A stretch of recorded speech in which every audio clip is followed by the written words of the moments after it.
বড় মাছ খেতে খেতে আর ভালোই লাগে না। তো আজকে ছোট মাছ রান্না করব। আর ছোট মাছ খেতে খুবই ভালো লাগে। তো যেভাবে রান্না করেন কিনা তো আমি ছোট মাছের জন্য সবজি কেটে নিচ্ছি। আলু আর পটল আমি চিকন চিকন করে কেটে নেব। তো আজকে দুই রকম সবজি দিয়ে আজকে ছোট মাছ রান্না করব। আর ছোট মাছ খেতে খুবই ভালো লাগে। এই দুই রকম সবজি দিয়ে কি করে ছোট মাছ রান্না করছি পুরো ভিডিওর সাথেই থাকুন। আশা করছি ভিডিওটা ভালো লাগবে। এই ছোট মাছ যদি এভাবে রান্না করা যায় মাছ মাংসকেও হার মানাবে এই ছোট মাছের চচ্চড়ি। তো খুব সহজ একটা রেসিপি। আর এইভাবে রান্না করলে দুপুরে পুরো এক থালা ভাত খাওয়া হয়ে যাবে, আর কিছুই লাগবে না এই মাছের সাথে। আর এতটাই টেস্টি হয়, কিন্তু অতটা মশলাও দেওয়া লাগবে না, খুব সহজে রান্না করে নেব। তো আমি ছোট আলু আর পটল আর কাঁচামরিচ এগুলো কেটে নিলাম। তো এবারে মাছগুলো ভেজে নেব। তো কড়াইটা আমি আগেই গরম করে নেব। তো এই ছোটো মাছ ভাজতে হলে কিংবা যে কোনো মাছ আগে কড়াইটা ভালো করে গরম করে নিতে হবে। আর এবারে তেল দিয়ে দিলাম। তেল ধোয়া ওঠা পর্যন্ত একটু গরম করে নেব। একটু হাই হিটে মাছগুলো ভাজবো। এবারে দিয়ে দিব মাছ।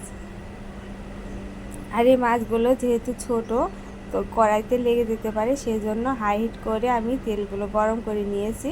এবারে মাছগুলো দিয়ে দিলাম। তো এ পর্যায়ে আমি উল্টে নেব। তো এ পর্যায়ে একটু উল্টে সমস্যা হচ্ছে, তো একটু পরে আমি তো উল্টে পাল্টে মাছগুলো ভেজে নিলাম।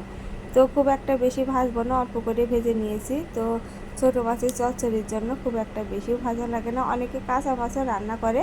তো আমি একটু হালকা করে ভেজে নিচ্ছি।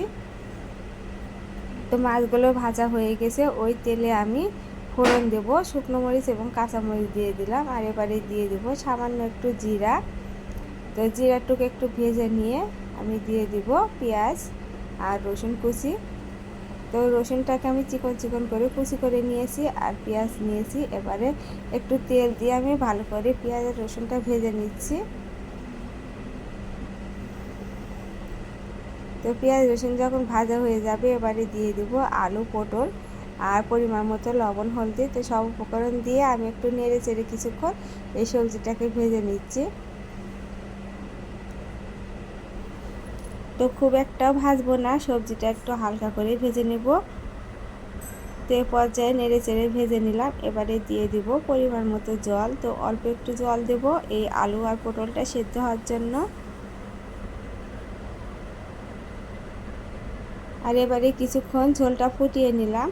আর এবারে দিয়ে দেবো এতে ভেজে রাখা মাছ, আর নেড়ে চেড়ে আমি ঢাকা দিয়ে একটু রান্না করে নেব। তো এই তো ঢাকা খুলে আমার মাছগুলো আর ঝোলের সাথে আর তরকারির সাথে মিশে গিয়েছে। এবারে একটু জিরা বাটনা দিয়ে দেব।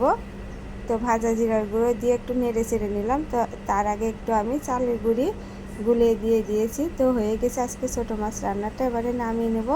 তো আমার আজকের রেসিপিটা কেমন লাগছে কমেন্টে জানাবেন, এবং চ্যানেলটিকে সাবস্ক্রাইব করে রাখবেন। আর ফেসবুক থেকে দেখলে লাইক এবং ফলো করে দেবেন।